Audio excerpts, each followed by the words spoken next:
Bon, ben, magnifique journée aujourd'hui au Salon du véhicule électrique de Montréal. J'espère que vous avez aimé votre journée parce que moi, je l'ai très bien appréciée. Une chose que j'ai retenue là, du salon, c'est que les gens, j'entends parler au salon, les gens sont de plus en plus prêts à passer vers l'électrification. Ils sont du moins prêts psychologiquement. Mais monétairement, c'est une autre affaire. Comme vous l'avez vu, là, les véhicules sont extrêmement chers. On parle de 70 à 120 000 dollars pour un véhicule électrique. Et il y a environ une ou deux compagnies seulement là, qui sont en mesure de nous offrir des véhicules abordables. Là, je dirais la Chevrolet Bolt ou les Kia, Hyundai. Même là, sont encore un peu chers et une chance qu'on a des subventions du gouvernement pour nous aider à payer.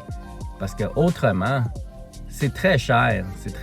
Et en plus, la majorité des véhicules qui sont là, ils sont pas disponibles avant 1 ou 2 ans. Alors, ils sont même pas achetables. Alors, pour ceux qui veulent passer vers l'électrification, il y a vraiment un examen de conscience à faire. Parce qu'avec les taux d'intérêt en ce moment, avec le prix des véhicules, et on se le cachera pas, hein, les gens qui veulent changer vers l'électrification, oui, c'est pour l'environnement, pour notre climat, mais la raison première, c'est pour plus mettre d'essence. On veut économiser sur l'essence puis ne plus mettre aucun argent dans les combustibles fossiles. Sauf que, est-ce que ça vaut la peine? C'est ça la question. Est-ce que vous êtes prêt à payer 20 000 $ de plus pour un véhicule pour sauver sur l'essence? Alors vraiment, c'est quelque chose à évaluer, du moins pour l'instant. En attendant que les véhicules baissent et qu'il y ait plus d'inventaire dans les concessionnaires. Alors, c'est vraiment très intéressant ce sujet de discussion-là. Mes coups de cœur, mes coups de cœur du salon, j'ai beaucoup aimé Polestar.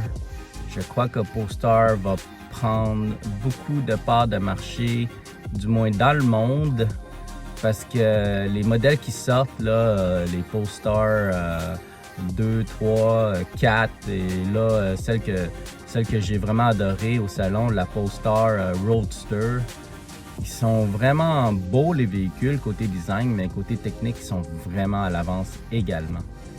2 absences de marque au salon du véhicule électrique. On a Mazda qui n'était pas là.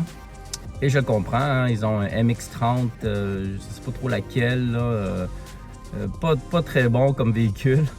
Et Honda, et oui, Honda qui n'était pas là. Eux autres, ils ont même pas de véhicule électrique en fait. Alors, ils n'ont pas de raison d'être là. Et ils sont vraiment en retard dans l'électrification.